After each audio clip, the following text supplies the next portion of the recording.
Thank you very much for this assistance from the glass ringers back there. I know you're expert because I tend to do that when things don't slow down. So thank you very much. My name is Johannes Linn. I am a fellow at the Brookings Institution in Washington. I have worked in the CAMCA region in one way or another probably for the last 20 years.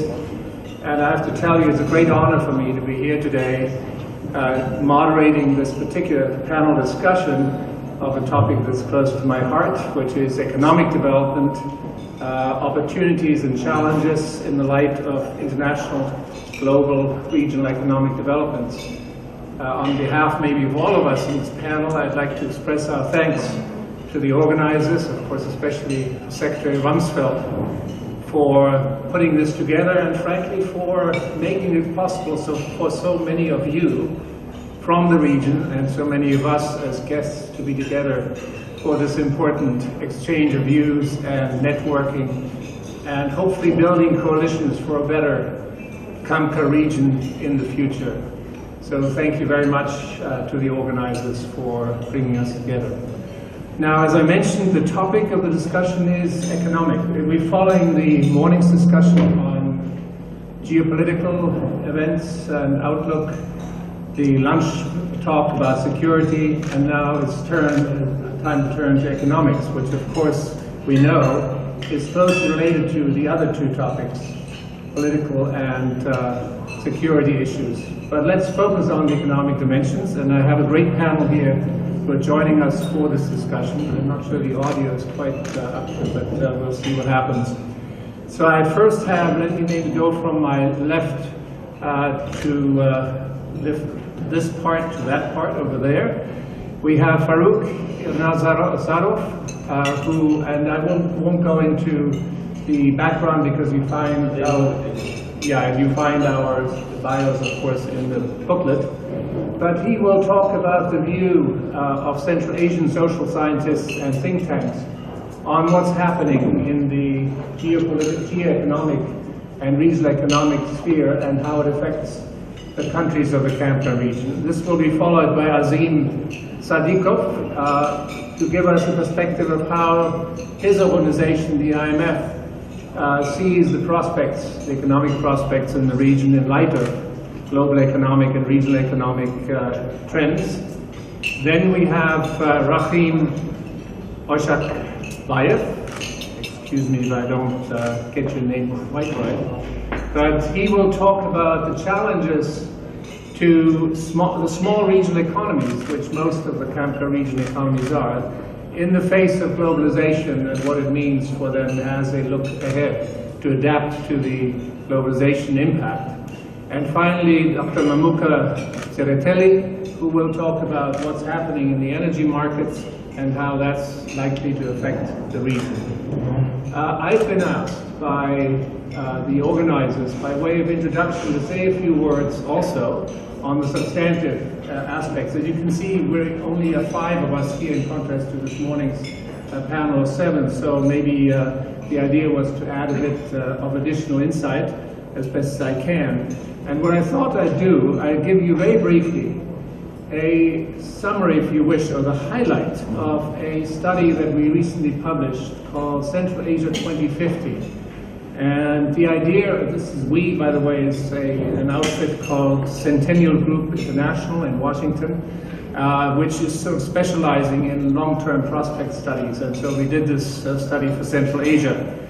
And the idea here is that we, in carrying out these studies, we actually feel it's important not to get trapped in the short-term perspective of today, but to try and figure out what is the potential development, socioeconomic development of a particular country or region if you take a longer-term perspective. What is that potential? What are the opportunities that we should grasp, that the countries and the regions should grasp, in order to make the most of what they have in terms of assets and capabilities, of course, taking into consideration the global economic environment.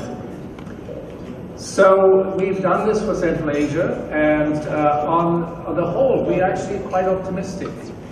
By looking at what is possible if Central Asia were to grasp the opportunity of productivity convergence, in other words, converging in terms of its productivity level to the productivity level that is prevalent in the more advanced countries worldwide. In a sense, following the example of the East Asian and Asian countries over the last 40 years.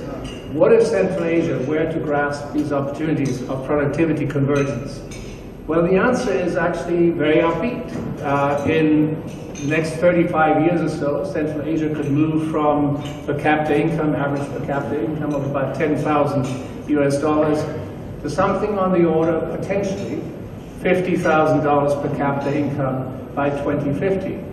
Now, this is not a prediction, of course. This is a potential that could be realized.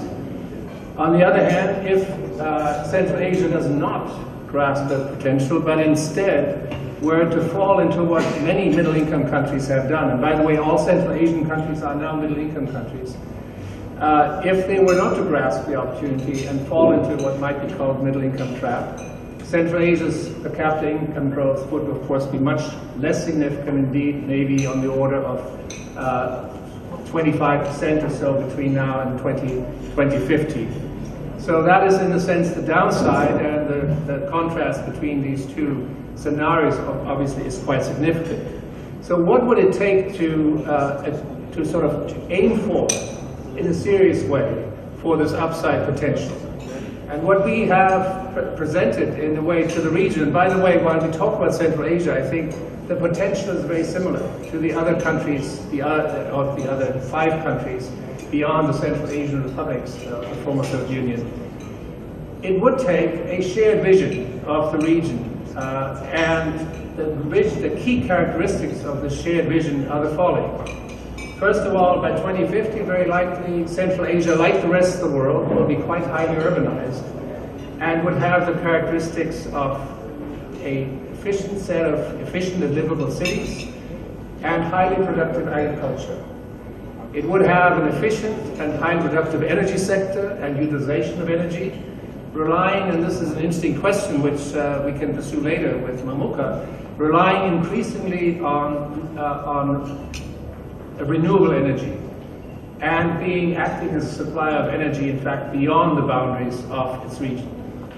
The region would be diversified in terms of its economies. They would be leapfrogging into modern industry and especially into modern services. They would have highly educated and healthy populations, be open to trade and capital flows, and integrated into global and regional value chains. And I think this is a topic that perhaps we'll hear also more about in a minute. They would have, and this is perhaps the most critical factor, effective and inclusive and responsive public and private institutions. And finally, and this takes us back to the topics of this morning and lunchtime, they would have to have, for the next 25, 30, 35 years, internal and regional peace and security, because we know what happens when either internal or external warfare and conflict get in the way of economic and social development. So these are just the broad outlines. The book that we produced, of course, goes into a lot of detail, but it's worth bearing in mind what is the potential. As we talk, and we will inevitably talk about the current economic difficulties which the region faces, much of it not of its own making, but because of external political influences. Now, you may all, your eyes may glaze over, and you may think 35 years, oh my God, that's a long time out. I like to say, you know, 35 years is actually a very short time. 35 years ago, I was really 35 years old. And as I look back, 35 years have gone very fast, those 35 years. So before you know it, it'll be 2050, and you will be here, maybe not in this room, but you'll be around, I hope, to actually witness what the story is. So 35 years is a long time in the sense that it actually gives you an opportunity to manage transitions that are always difficult. But you can manage, you can plan, you can support transitions. It's a short time in the following sense, that you better start today to get started on the changes that are needed in order to achieve the vision that you have. And this brings me then to actually today's Jewish crises that we face. Because as you may remember, as Winston Churchill used to say, never let a good crisis go to waste. So actually, I think today's crisis that the region faces is also an opportunity to do the right things in terms of economic policy and reform that can be the platform for long-term development and realizing the long-term potential that the region has. So with a somewhat maybe esoteric and long-term vision, let's come back to today. And let us start with the perspective from the region of what the short-term economic situation, global and broader regional context, means for Central Asia, for Caucasus, Mongolia, and Afghanistan. Thank you. Please. Thank you, Johannes, for providing a nice outline. Very beautiful Georgian afternoon, everyone. It's a great pleasure to be here in front of you, and especially after you just, ate a very tasty, delicious lunch, and then your digestive system starts working. I will try to help and actually not to disturb you much with my statements. In the morning, actually, I was listening to presentations, and the presentation by Daniel completely struck me. When he started okay, I'm going to give you 8 points by 8 minutes, right? That was a very, very cool statement, and everyone was like, okay, we are there. And I said, oh, I have to do something like that, I have to come up with something like that. But the only thing which I came up with was the following, that my strategy is the following. I have something positive in the beginning, not so positive in the middle, and I'll try to finish on a positive note in the end. So I'll start with the positive note. And quite often when I talk to people and experts in the region about Central Asia, about developments in Central Asia, they quite often say that, we know everything what's going on in our countries. We know what's going on in the region. But those guys in the West, they have no idea. They write fancy books, but they have no idea what's going on in the region. And then I fly to Europe or to United States, and then people say the opposite thing. They say, yes, they know things, but at the same time they're lacking kind of, modern social science approach. Their approach is very kind of Soviet type of approach, where they somehow make a big construction, and that analytical part is actually quite weak. And the positive thing is that I can see that this gap is actually contracting. That it's shrinking, that basically we start understanding each other better in the West scholars, and I should also include Japanese scholars and Korean scholars.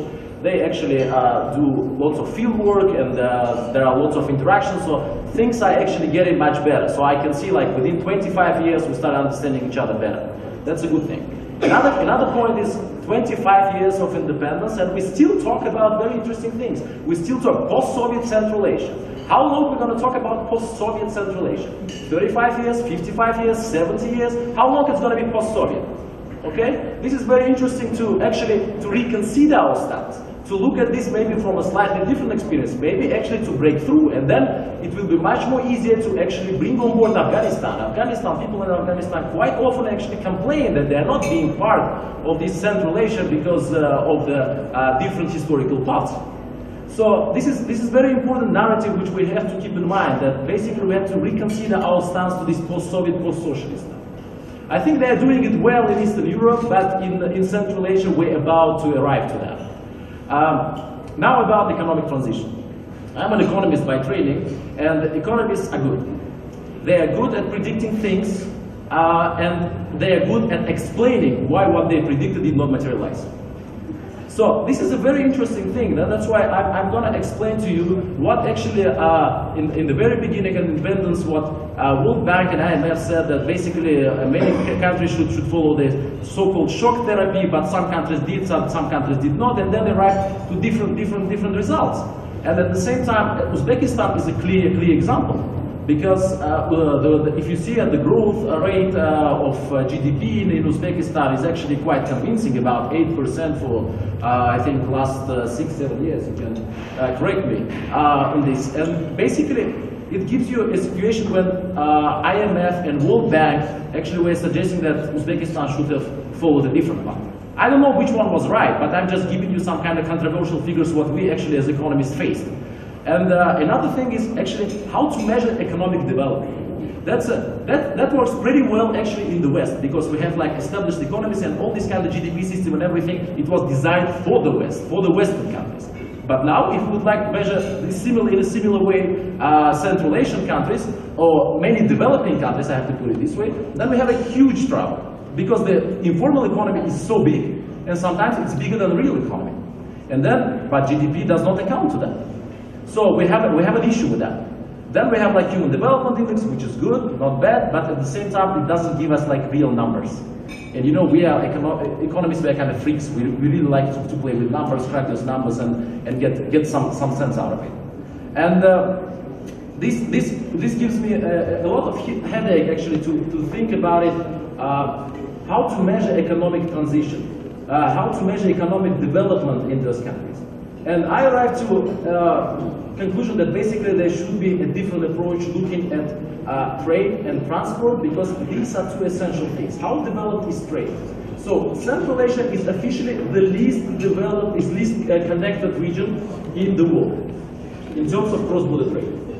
And this is a very interesting thing, because when we look at the cross-border trade, and especially I give you some numbers again. So if you start a truck basically driving from North Kazakhstan and going down Uzbekistan, the average speed will be like 21 kilometers per hour. So basically it moves with the speed of a snail. And then not because the infrastructure is there, just because the borders and the checkpoints and everything, they make things complicated. And this is a big issue. This is a big issue.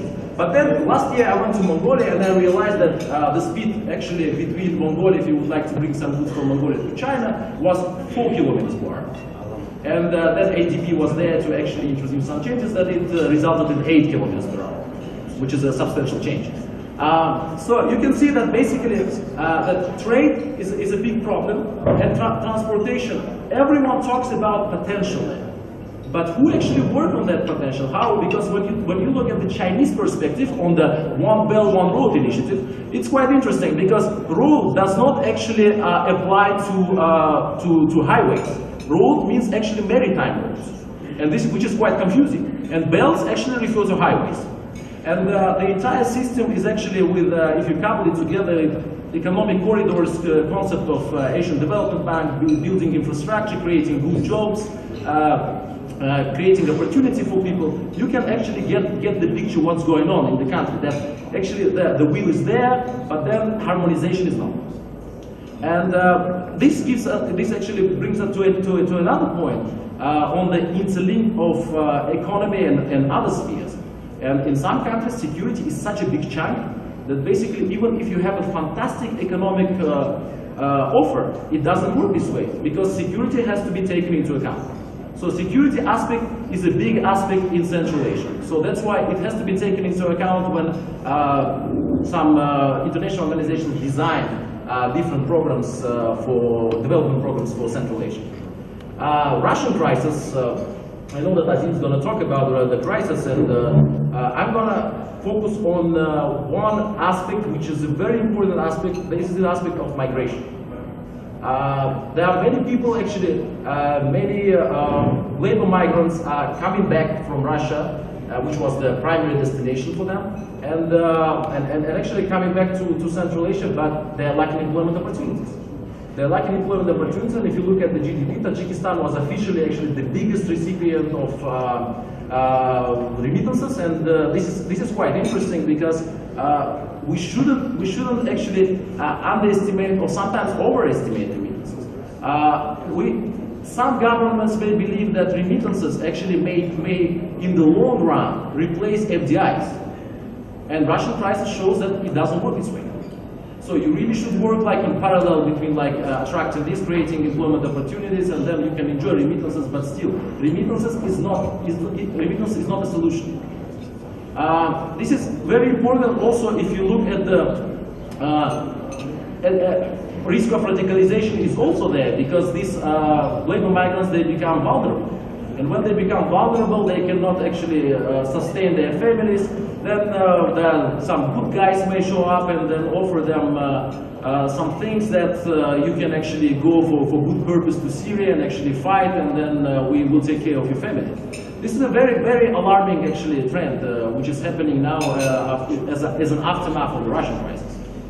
And thank you very much. I can see that Johannes is actually switching his German side, and give me 2 minutes. I'm going to be fine. So this is a situation in Central Asia that basically the Russian crisis showed that how fragile are those economies, how fragile and basically how dependent they are. So for example, Kazakhstan they have a different issue because they are oil dependent, but they were also like labor migrant recipient country. At the same time, now they see the devaluation of tenge, and we can see that the situation with the connectivity in the region is actually, which is a positive side, still people, no matter whether it's a crisis or not, they try to look for opportunities. They try to find some opportunities, whether at national level or regional level, which is a good trend. And as something positive to finish on, I think what is really missing in the region is actually why we don't have a business TV channel. Because everyone talks about like integration from the top, and it's not happening. But business TV channel, which can be like in English or maybe Russian as well, and then people can advertise themselves, advertise their products, and people can learn. Because the biggest problem is information backward. People know so little, even coming from this kind of post-Soviet background, about each other. So that's a very good chance to actually create a business TV platform, and I think it's going to be extremely popular. Another thing is actually to create a regional chamber of commerce, where they stand not only for one country, but stand for the region itself. So basically giving out the opportunities, exchanging ideas and things like that. And this will be a huge step forward in achieving, I would avoid the word integration, because it completely depreciated within 25 years. But connectivity. Connectivity will be there, but while we can talk a lot about top-down type of connectivity, we should think about entrepreneurs, because entrepreneurial spirit is extremely high in Central Asia. So whenever Central Asians have problems, they actually always look for cousin of a cousin to solve the problem. They don't think that they're out of the business. So for example, Svante, if you're here in Scandinavia, it's totally different. Once something, legislation changes, basically they're out of business completely. The life is over. So the entrepreneurial spirit is something to build on, and I totally urge everyone here to actually use this opportunity to create joint projects, and I think this is the way we can actually ourselves by leading the entire thing to actually show that this can be done in spite of lots of differences we do share between each other. Thank you. Thank you very much, Farrukh. You touched on a large range of issues, so we'll pick them up, I'm sure, in the discussion, and maybe Azim will pick up on some of them also as he talks to us about how you and your colleagues in the IMF see recent trends and outlook in the region. Yeah. Thank you, Johannes. Thank you, Farrukh. Very good interventions and nice ideas. It's an honor for me to be here. Thank you very much for the invitation. I know I'm talking to the leaders in business, academia of the region, so thanks for that. Now, I've been asked to talk about how we at the IMF think about the outlook for the region and the main policy challenges that it faces. Before I talk about that, let me just give you a brief outline how we see the region fared in the run-up to the 2015-2016 external shock. So essentially the decade before 2015. Now, if you look at it, since in 2000s, the region, the 2000s were good years for the region. Region achieved very strong growth. Growth averaged of almost 9% per year. And this is an impressive number, because during the same period, the global economy went through the deepest recession after the Great Depression. So despite that fact, growth averaged 9%, so that was good. However, even during those good years, even during that expansion, it was clear that economies of the region were suffering from structural deficiencies and were fragile, as Farrukh was mentioning. Growth was strong, it led to poverty going down, but inequality was very high. Growth was volatile and uneven, and you could see some countries tripling their incomes over the last 15 years before the shock. Some countries barely doubled. A key concern was that growth was not diversified. It was essentially, for commodity exporters, it was based on commodities. And for other countries in the region, it was based on remittances. And finally, regional integration or regional connectivity was weak and has not been supportive to growth. So all in all, good growth, but lots of structural weaknesses. And these weaknesses came to fore when the region was hit by a shock in 2015. So starting 2014, we saw there were 4 shocks, and this was a confluence of 4 shocks. So the most important shock to the region is the very drastic drop in commodity prices, led by the drop in the oil price. So the oil price used to be around about $100 per barrel. By January of this year, it came to about $25 per barrel.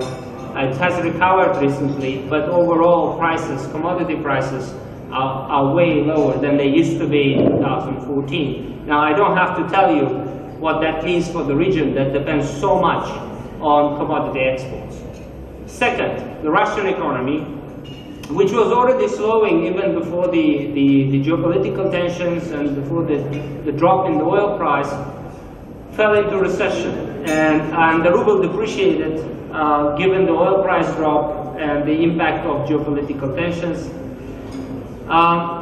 Many countries in the region are closely linked to Russian economy via trade, via remittances, investments, and last year the Russian economy contracted by 4%. This year it's continuing, it's probably going to contract by further 2%. Recovery, we expect recovery to start in 2017, but any recovery is going to be modest at best.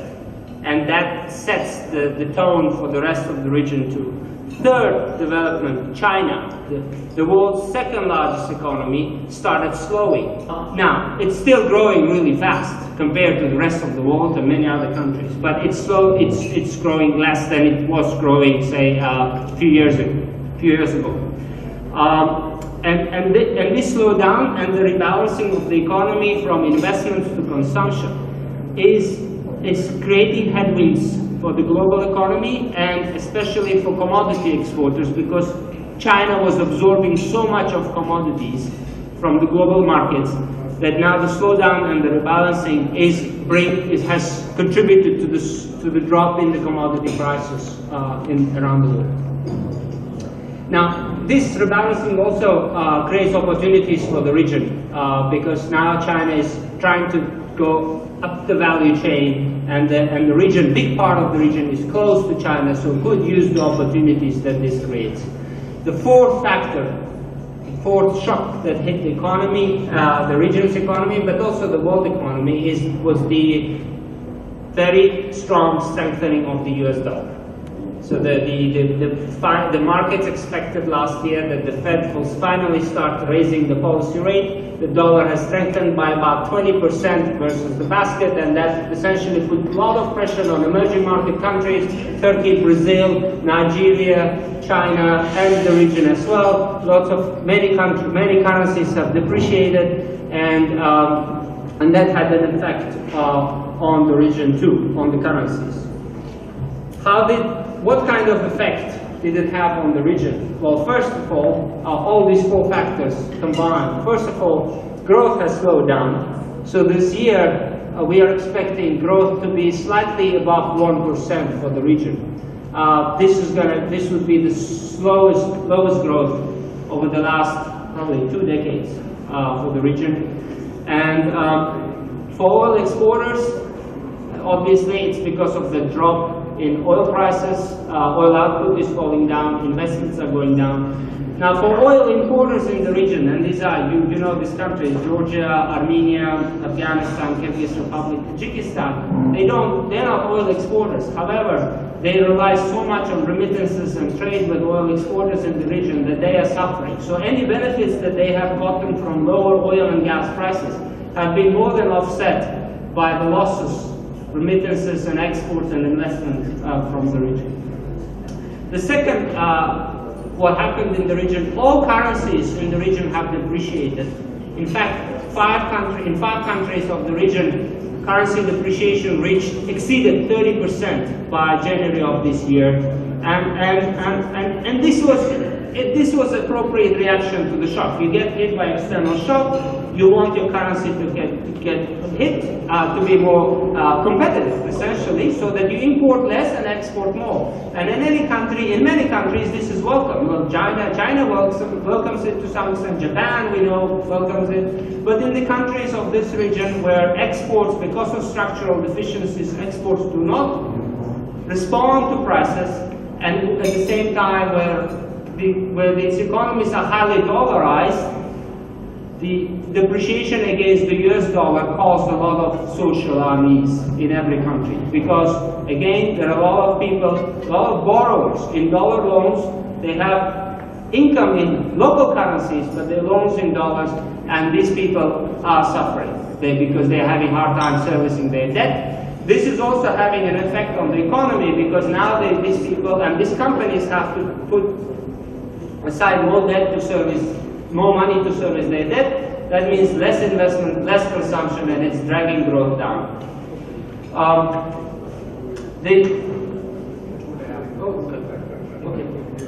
So the two more things I want to talk about is fiscal position, or the state budget. So for many countries, slowing economy and dropping prices meant lower revenues. For oil importers, this is a particular challenge because their deficits and their budget and the debt were already elevated even before the shock. So they don't have much room, and they would have to adjust. They would have to essentially cut some spending and bring more revenue sources. Oil exporters like Kazakhstan, Azerbaijan, for example, they managed to save some of the money during the heydays, so they could adjust to the shock more gradually and to make it less painful. Now, all of this brings me, in fact, to the most important issue that all these countries face. And this is that the shock showed that the economies were fragile, the economic model was not sustainable, and what these countries need are economies that are based on vibrant private sector. And for that, they need to be bolder on structural reforms that will allow the private sector to come in and do its essentially job. And what that means is essentially giving regulators become smart enablers of business. That means improving governance and transparency of public institutions, of companies, including state-owned enterprises, financial institutions. It also needs more investment in education, but also complementing that investment with reforms in education, so that education teaches people the skill set that is required by the modern marketplace. So again, over the last year or so, a lot of the focus has been on the short-term shock and the impact of that, and a lot of policymakers have been essentially, they took their eyes off the big picture of the medium, long-term priorities, focusing on the short-term measures, but for the medium and long-term prosperity of the region, the focus should be on the structural reforms and improving the business environment and education. So thank you. Thank you very much. Actually, I'm interested that both of you, Farrukh and Azim, ended up in a sense, you with appealing to the entrepreneurial spirit, and you appealing to governments to provide the space. So entrepreneurial spirit that's quite prevalent in the region that actually can take off. So I think you ended up very much in the same place, and thank you for this account of what's been happening and the challenge of the four shocks. So with this, I think there'll be, if I understand correctly, Rakhim, you will follow on. So how will this adjustment, perhaps in those small economies that you'll be talking about? Thank you very much. First of all, take place. Thank you.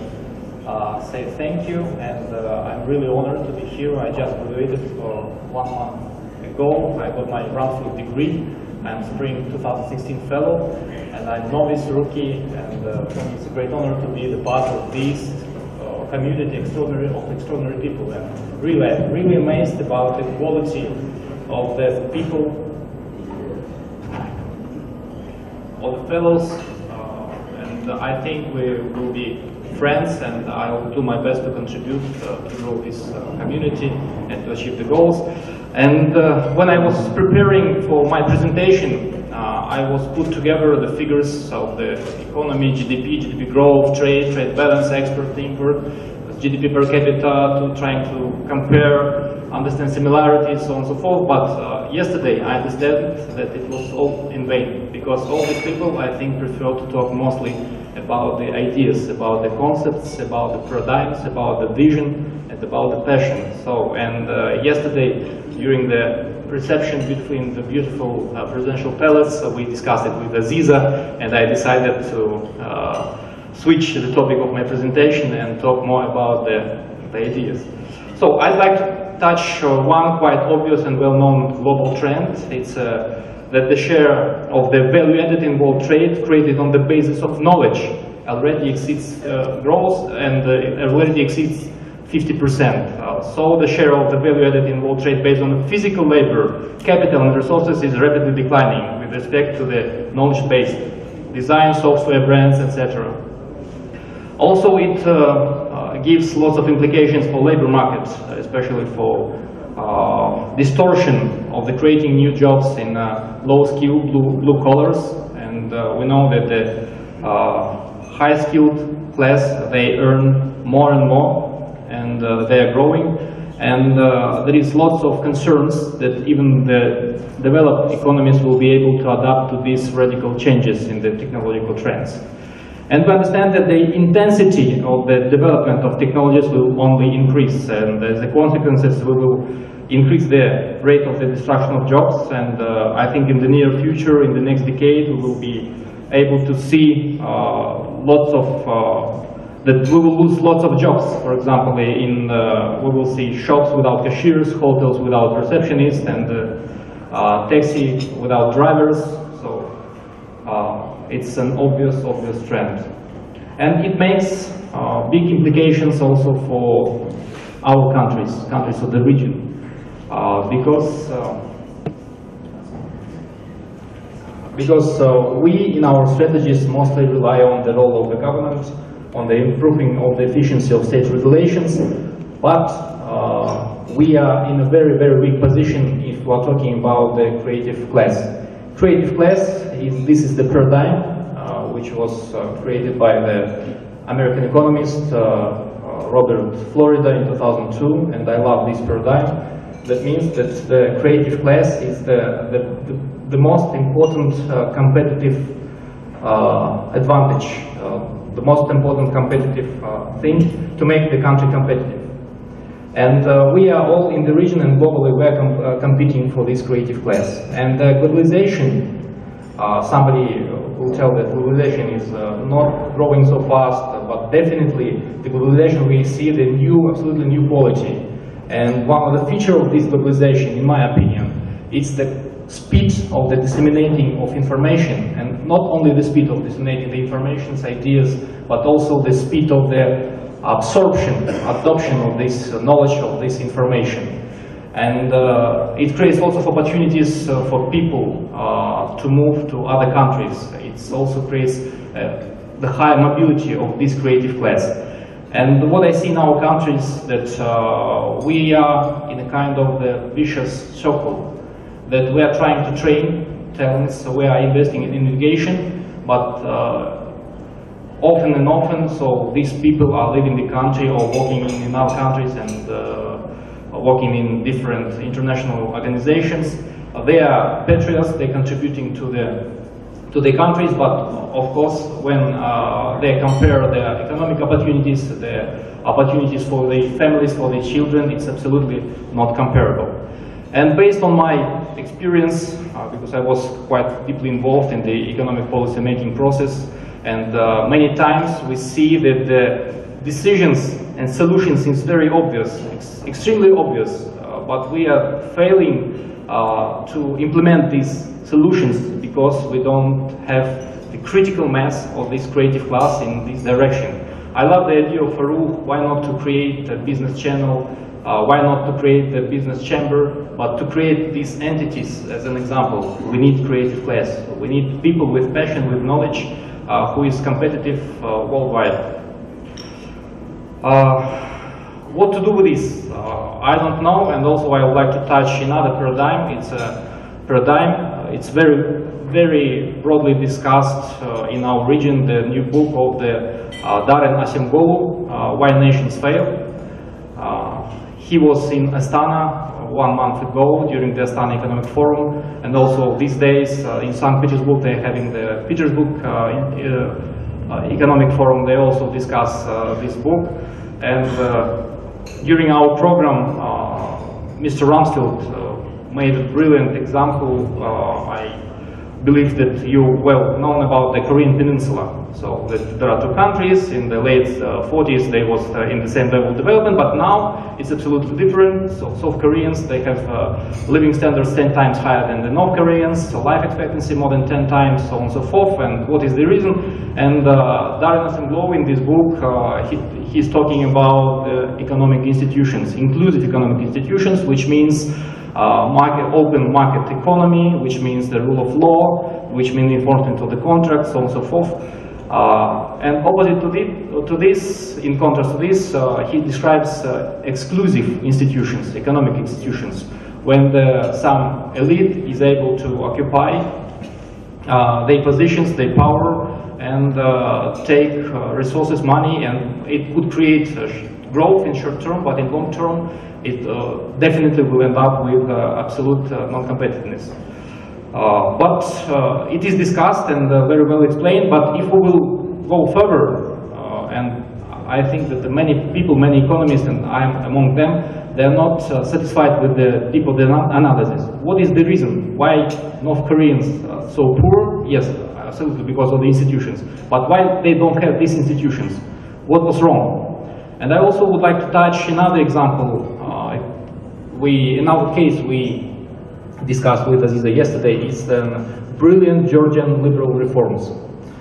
In 2012, I arrived in Georgia with my team of 17 fellows. I was the first deputy head of the National Chamber of Entrepreneurs, especially to learn and to understand what they did in Georgia. And I was fortunate, I was blessed to meet one of the greatest Georgian I know. It's Mr. Kakha Bindukidze. Kakha Bindukidze, I met Nika Gilauri, who was the prime minister. I met Vatoly Zhava, who is the first advisor of the prime minister. And I was trying to understand what they did and why they was able to make these reforms, because these technocratic reforms, I mean, they are giving so much inspiration and so much hopes for all post-Soviet countries. And my explanation, my hypothesis, is the only reason is it's a randomly allocated passionality, randomly allocated talents. So Georgia was blessed, fortunate to have such great citizens like Mikhail Saakashvili, like Kakha Bindukidze, who was passionate enough, who was competent enough, and they was able to attract and retain talents and to create a critical mass of these policymakers in different spheres to make an umbrella to protect them from different political challenges, and they made them this miracle, what we can see here in Georgia. And in my speech, what is the implication? Please consider this mostly as an invitation for discussion. I think I love the word that sometimes we much more wise in our ideas, in our talkings, but we are not insistive, not assertive in our actions. So, and that means that we as definitely representatives of the creative class of our countries, we should be more active. Thank you. Thank you very much, Rakhim.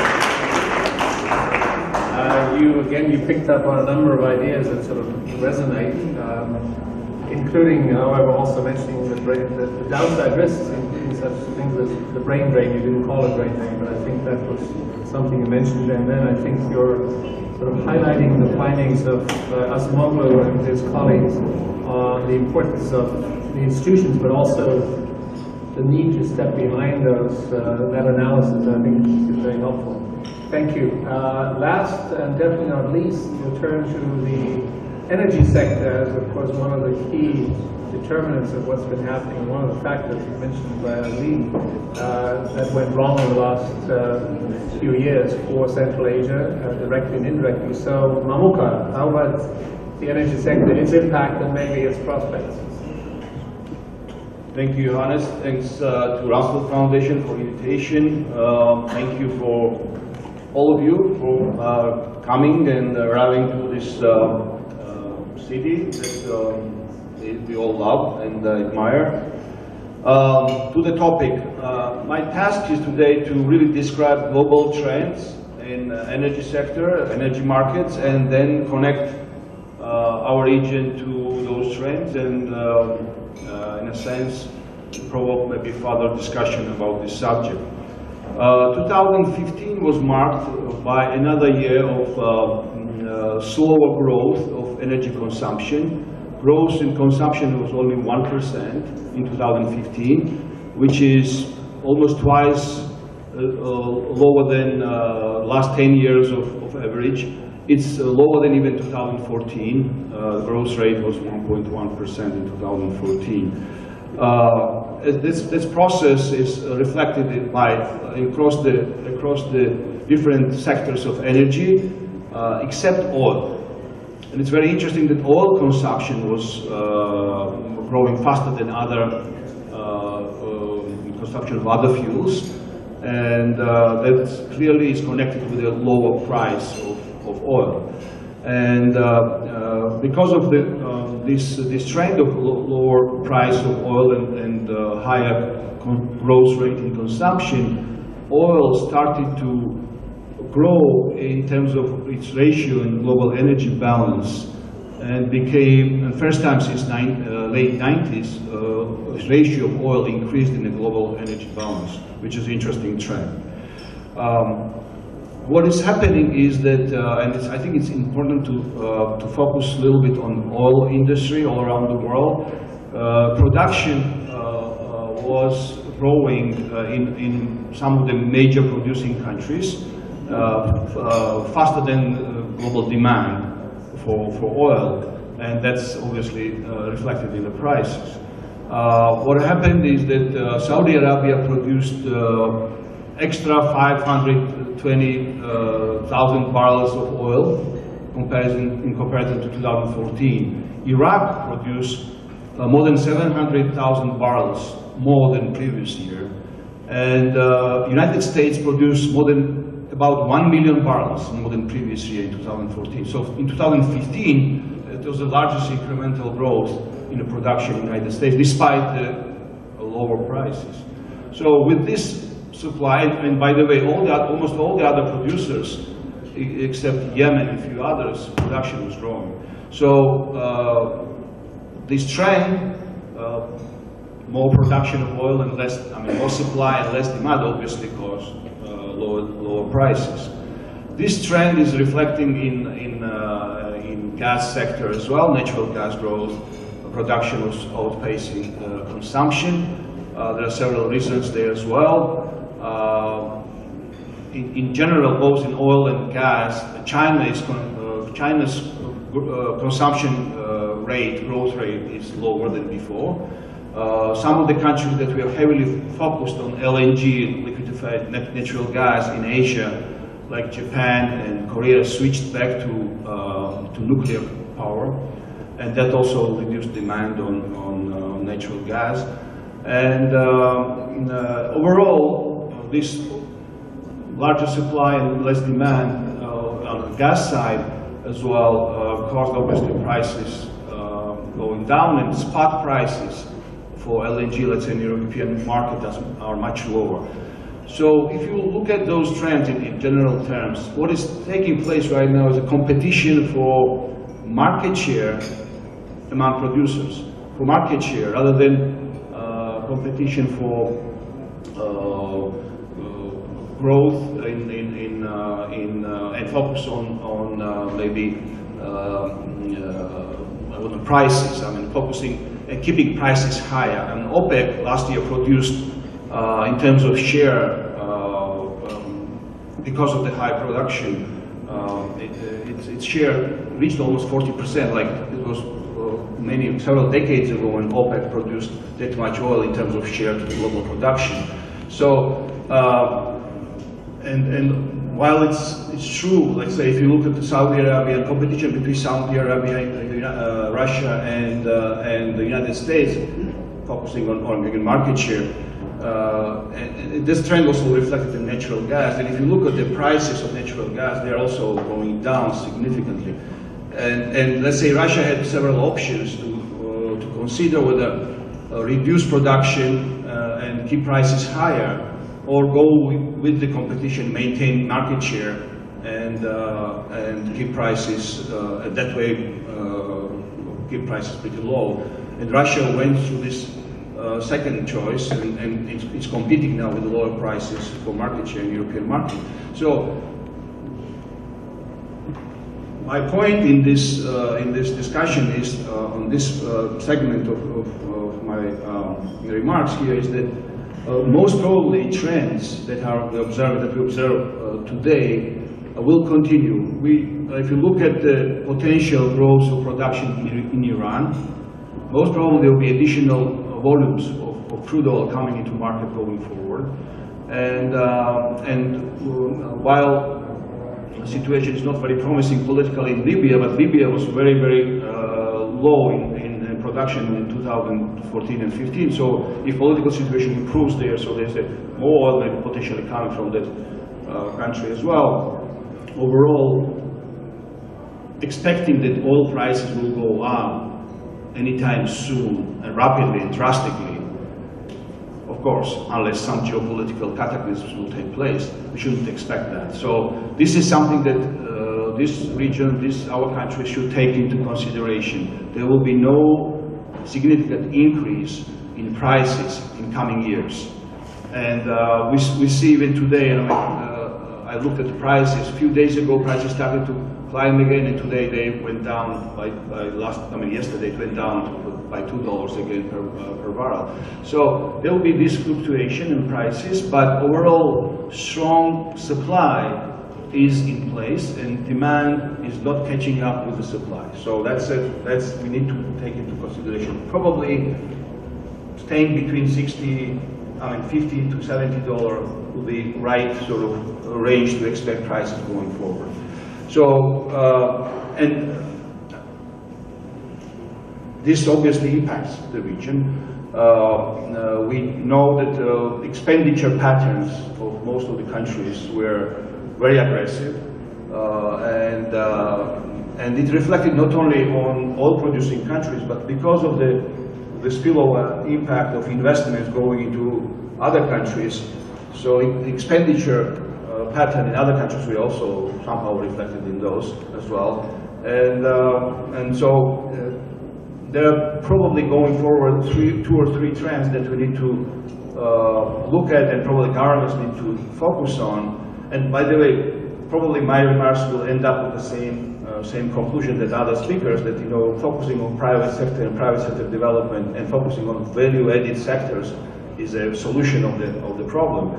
But in a way to arrive there for countries that are rich with the petroleum and hydrocarbon resources is to switch to some of the products that are value-added products, petrochemical, some of the chemical products, those that are still in demand in the market. They may not have as much, as high prices as previously, but they are still competitive, let's say fertilizers and so forth.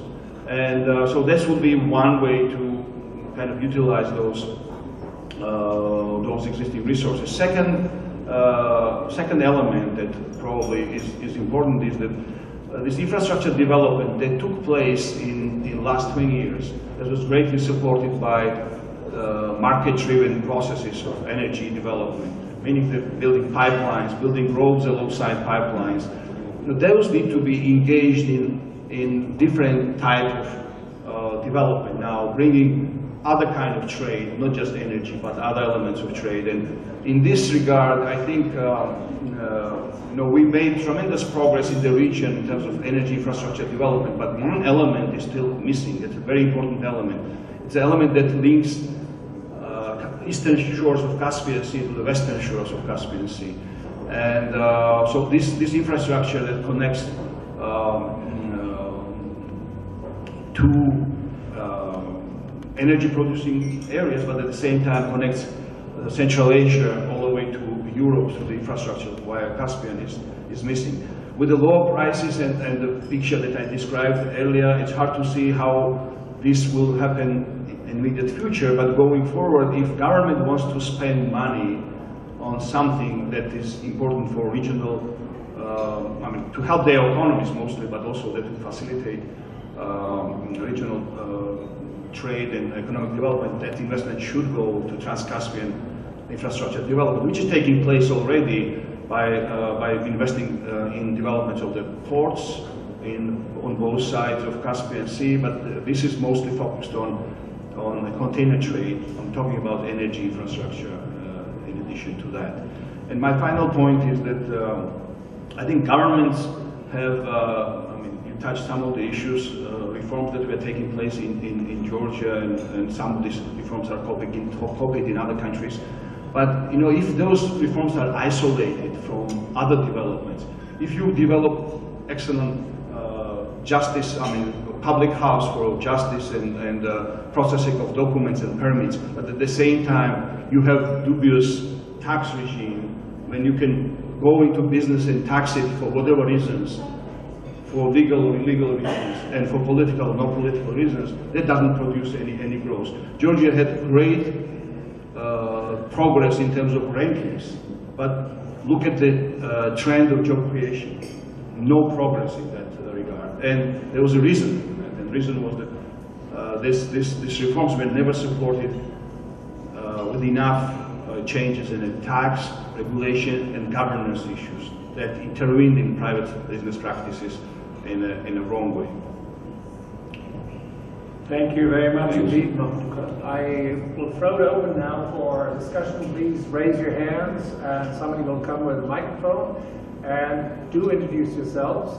I do want to just say a couple of things. Listening to you all, I think there's a lot of commonality in terms of sort of the highlight of fragility, lack of diversification, you know, some of the risks, including brain drain and so on, the importance of improving connectivity, the importance of building institutional capacity, and so on. A lot of commonality. What I was interested that you didn't talk, none of you talked about some of the things we talked about this morning that had potential economic implications. For example, OBOR, One Belt, One Road. You didn't mention that, and maybe it'll come up, but if not, I'll maybe come back to that.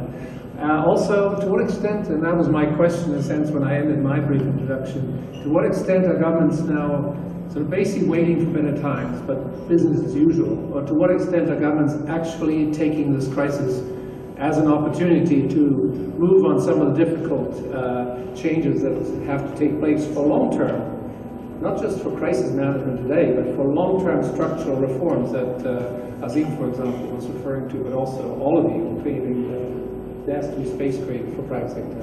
So let's throw, and I saw actually 2 or 3 over there, but before I totally monopolize at that table, let me make sure.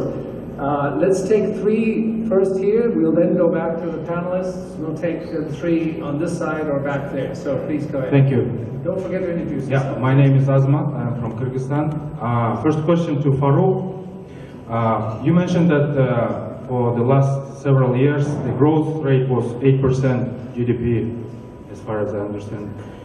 That amounts to a certain level of economic miracles that happen in some of the parts of the world, that type of growth. How much, my question is, how much that, reflected itself in multiplication, in multiplication effect and in trickle-down effect on capital and human development in Uzbekistan, and how going further, will it contribute to, let's say, more competitive economy and maybe more open economy for trade and for foreign investments? And the second question is to Mr. Sadikov. You mentioned that governments should encourage this entrepreneurial spirit of the people. And as a representative of Uzbekistan, how would you describe the intentions of the current or economic policy of Uzbekistan towards, exactly doing that in the near future? Thank you. Thank you. We had another, yes, if you can hand it off, that's great. Thank you very much, a great panel. My question is in the similar line. Could you introduce? My name is Daniel, I'm from Kyrgyz Republic. My question is about, seems like Farrukh is inventing another bicycle. So we already have tools for measuring development and growth. And you said, okay, Uzbekistan has been developing 8%, but do you really think that you don't have tools for measuring development and growth? What about the Gini index? What about the birth rate, death rate, literacy rate, access to education and other stuff? And if, okay, you disregard those indicators, what are your proposals? And do you think in the long run, of course, the growth, 8%, can be, of course, achieved, but is it evenly distributed, and how it is affecting to the development? Thank you. Thank you. Was there another question on that corner here before we switch over? No? Sorry? Right. I think they're actually all sort of clustered around how to explain the Uzbek situation. Let's maybe take one more question then.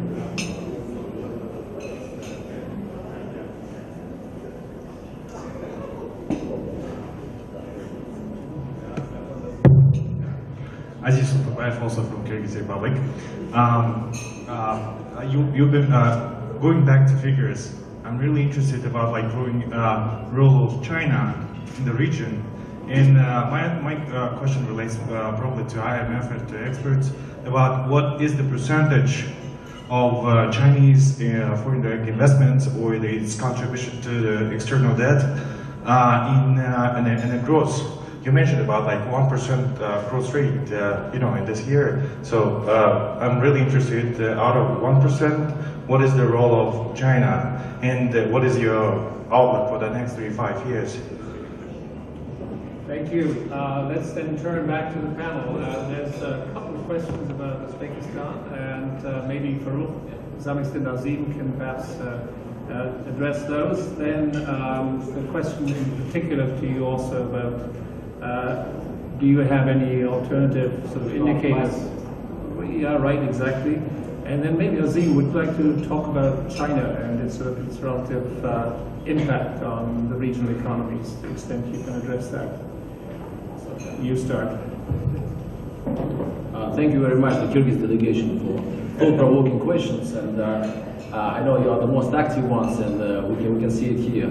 I'll start with Azamat. Azamat, the question is very valid, and actually the growth is there, but the problem is that the inclusiveness is not. So basically, it doesn't.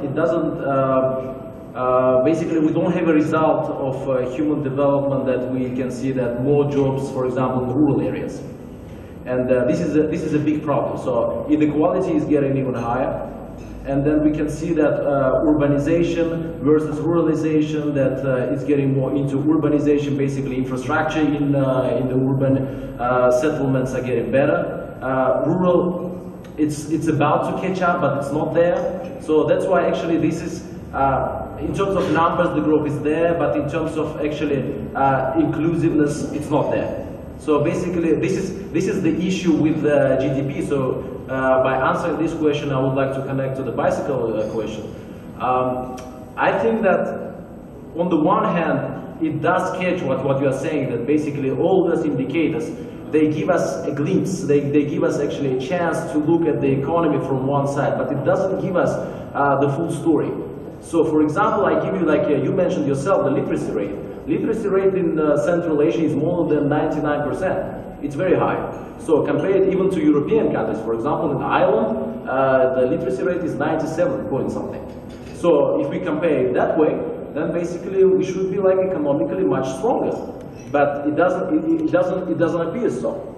So if we look at the access of education, basically we can see that in terms of primary education, it's almost universal in Central Asia. And does it actually give you an idea about the quality of education? That's a problem. So basically, we should be very careful with numbers, because numbers sometimes are very, very tricky.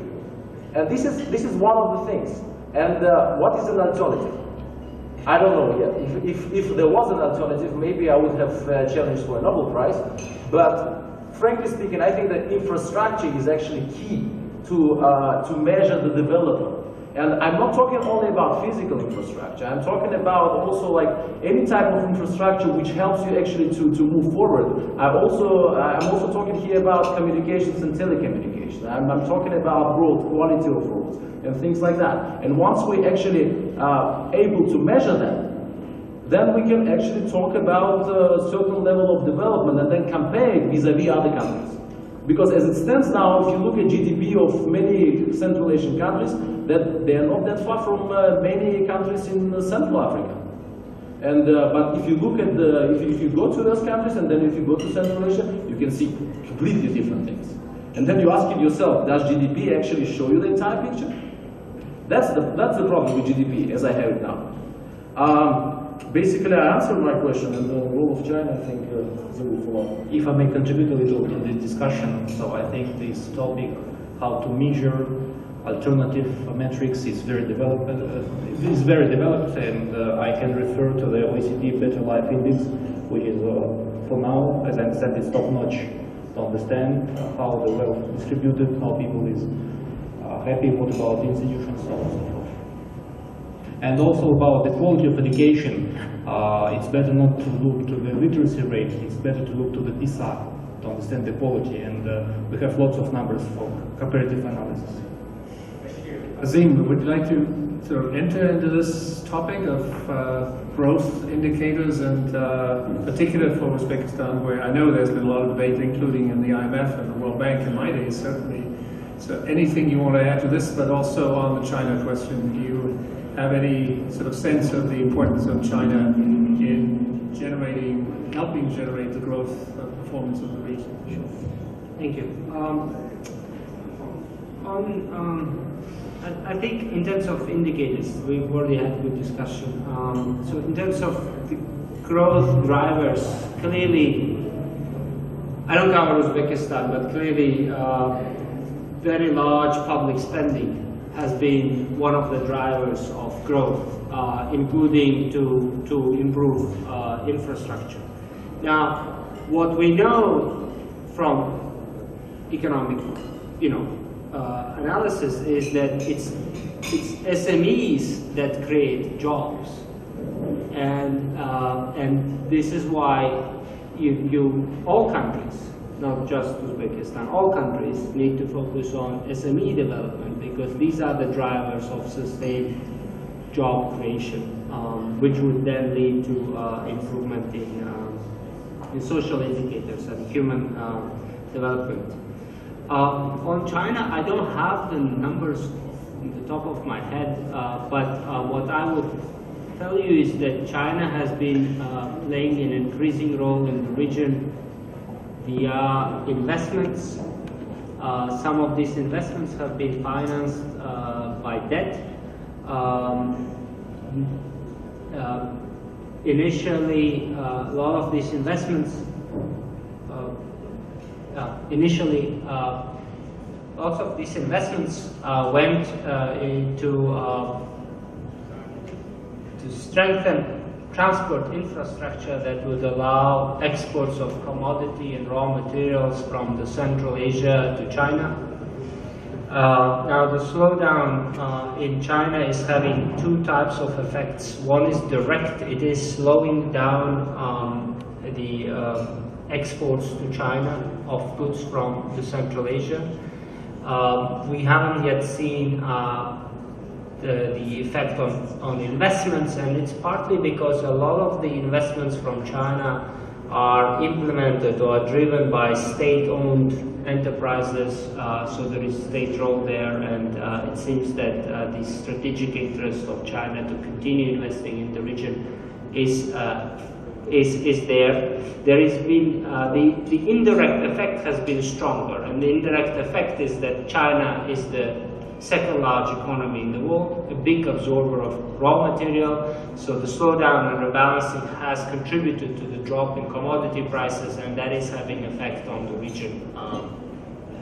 So this is probably where I would. What the region would need is, as it links more to China, and we see these trends, the region needs to really take advantage of this, and to do this, there is a need to export more value added and to link up in terms of value added chains to China.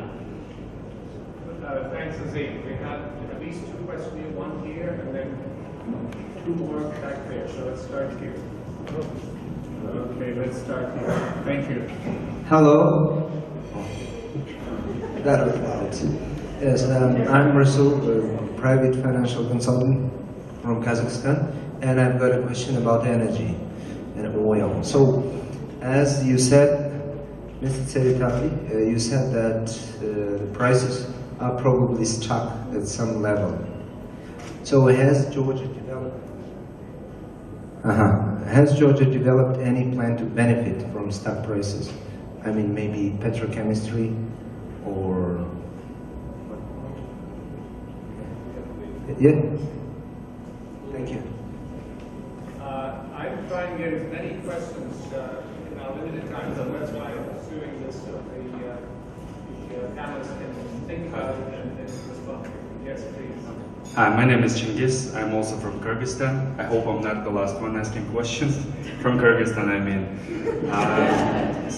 We're talking here about the crisis as an opportunity in the context of crisis.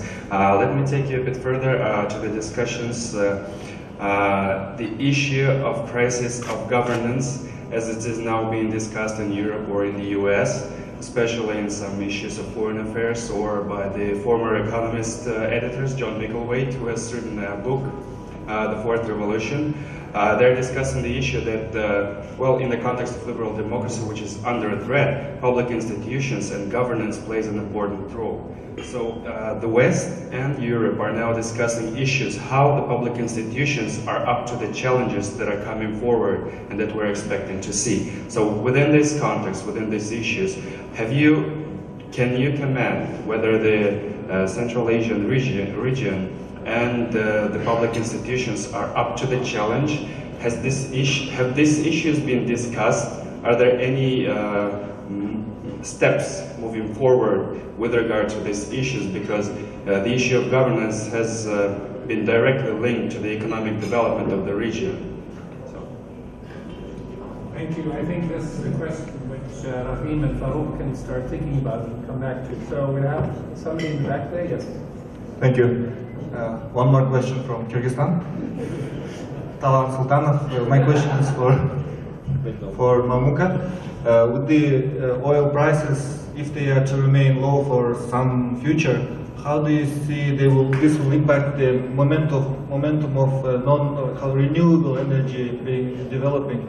I think this is an important question for the region because climatologists measured that 2016 was the warmest year in temperature-wise, and January was the warmest in Central Asia on average in the globe. And also the climatologists are saying that in the future Central Asia would be most at risk because of the climate change. Thank you. Thank you very much. I think a very complimentary set of questions. Let's maybe start with the two questions on energy. Mamuka, if you can take those and then turn to the governance issue. Thank you for the questions. First one is, Georgia is not a producer of energy, as you know. I mean, there is now debate about a new discovery that one of the American companies, Frontier Resources, made, and their estimate is about 5 trillion cubic meters of natural gas. It's not confirmed by other sources yet, but if that's the case, that's a huge resource, of course. But overall, Georgia is not a producer. But your question probably relates to not just Georgia, but other countries as well. And as I mentioned, I think it makes sense for all of them to think about how they could produce, as Azim said, value-added products, including in energies and petrochemical in particular. I had in mind. on that question. Probably. By the way, Georgia is considering some of the private initiatives are there to build refinery on the Black Sea coast, build some other processing facilities. Obviously, there is always an opportunity to build based on natural gas produced in the region, and if there's access to what is going to go into Europe, with the Shahdinis resources going through existing pipelines and new one built in between Turkey and then going into Italy. If that once there's enough gas to fulfill that project, then if there's an extra one, there's always opportunity to build LNG for Europe. But it all depends on where prices will be, where the demand will be, and so forth. On the question with regard to renewable, clearly that opens some new opportunities. I wouldn't connect immediately. You know, this is a long-term sort of. It has a element of and it's a policy issue. Whatever you initiate now in terms of, let's say, renewable, almost all countries have some programs, but how proactive they are, I think they have a long way to go. With the prices being so low in hydrocarbon resources, clearly doesn't help development of renewables. When investments in that sector is still, I mean, if you consider per megawatt electricity production, let's say solar or wind or any other source of energy requires much more investment, as you know, than gas-based or oil-based investments in the same electricity production. So it will be difficult years, I would say, for renewables. Although renewables overall are growing, and there are much investments made, and still probably will continue will be made. And good news is that the cost for production of electricity based on renewable energy is going down. So at some point, probably they will, with the technology development, and that's where probably countries need to be investing money as well in terms of research and development of this area. So I'll stop here. Thank you. Rakhim, you already talked a bit about institutions. Do you want to pick up on the governance question, then maybe Farrukh, you can continue? If I understand right the question, so how the government would use the opportunities which creates this crisis? Definitely low oil prices, low prices for resources makes that the wealth goes west, poverty goes east to our region. And there is no simple solution, And there is definitely the receipt is an open free market economy, attracting foreign direct investments, strengthening institutions, strengthening political systems, so on and so forth. But I think that my hypothesis that the solution lies on how you will be able to, again I'm repeating, to grow, retain, attract talents, creative class. And yesterday when I met the fellows, I noticed that many people is working from Tajikistan, from Uzbekistan, but they're from Azerbaijan, but they also have some activities in Kazakhstan. And for Kazakhstan, definitely it would be, and for any country, strategy is trying to attract, to hoover the creative class from Russia, from Belarus, from Ukraine, from in other regions, and it also creates jobs through the small medium enterprises.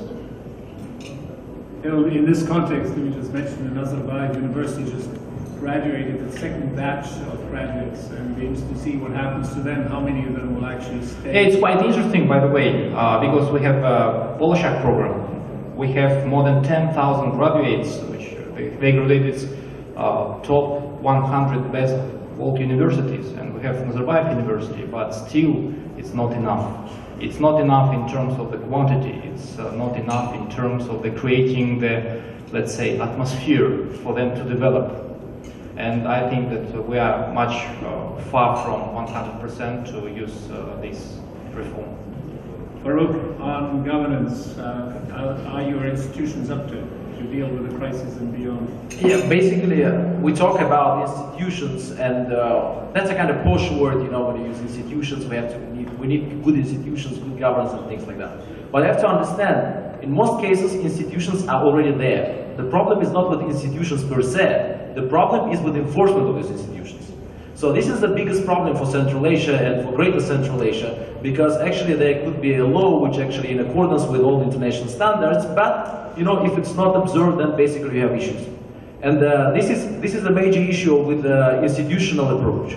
And to Chinggiz's question, are Central Asian or regional governments up for a challenge, ready for challenge? As the situation shows, they are not. That's why they call it crisis, I guess. Otherwise, they would have called it a challenge or something. And I think in most cases, if you look at the different crises, I think there was only one case, what comes to my mind now, when the country was not affected from the region. It was in 2008 crisis when Uzbekistan was not affected.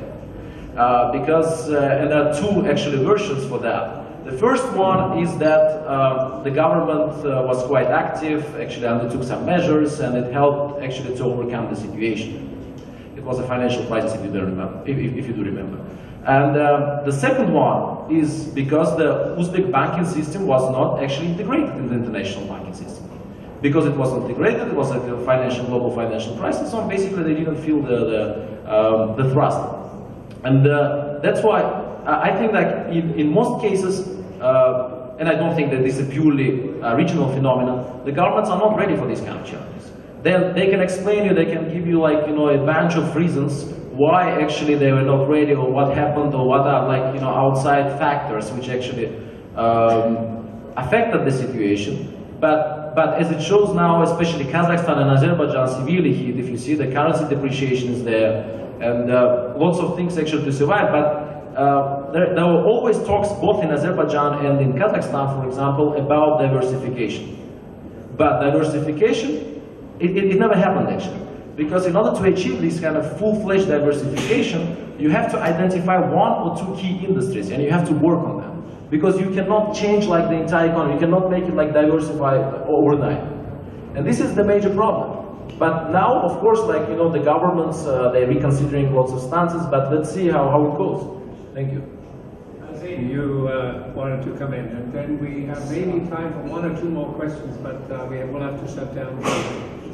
Now, I would like to say a few words about how institutions worked during this last shock. In fact, if anything, the shock showed and differentiated among countries. And those countries where institutions were stronger, and say, I'll be more specific. So in countries where central bank policies, where framework were stronger, central banks were more independent, the policy response was better. Now, I would have to say is that this shock is big shock, it's long-lasting, so in fact, I would expect to see exchange rate to depreciate, and letting exchange rate to depreciate was the right choice. It's just that every country depreciated, and those countries that allowed the exchange rate to depreciate more freely, and this is Georgia and Kyrgyz Republic, for example. Those are the countries that had better framework and better independent central banks. Some other countries initially resisted, they waffled, and eventually they came around and the currencies were allowed to depreciate. So the countries have come a long way. If you look at how the countries responded to 97, 98 shock, and how they responded now, the response now is for each country much better than then. That said, there is difference how they responded. Now, for governments, the response has been also different, and that depends also how much they saved up of the revenues in the past when the economies were doing much better. Thank you. David, I think we've used up our 5 extra minutes, and so I hand over to you. Do you want to make an announcement? Okay.